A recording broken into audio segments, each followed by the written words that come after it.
We are the Weebies, William and Abby, and we are building the Stonebrook V. I've had several things that I've really enjoyed about building so far. I think ultimately my favorite will be closing, but I've really enjoyed going through all the model homes and seeing the different styles, and that's helped with choosing what we want. But I mean, the funnest part is picking out all the finishings and the tile and the paint colors and that kind of thing.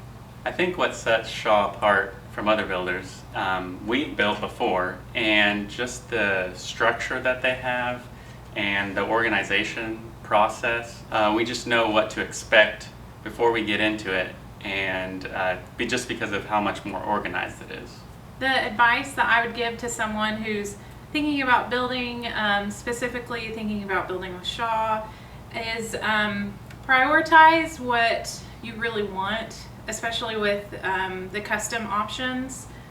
We had a huge list of customs that we wanted, but we had to really prioritize, and we came up with 7 custom things that's unique. And the great thing was that Shaw was able to come up with a plan and help us even perfect what we had in mind to be even better than what we were expecting to have. So if you're wanting to build, really think about what's most important to you as far as customs go.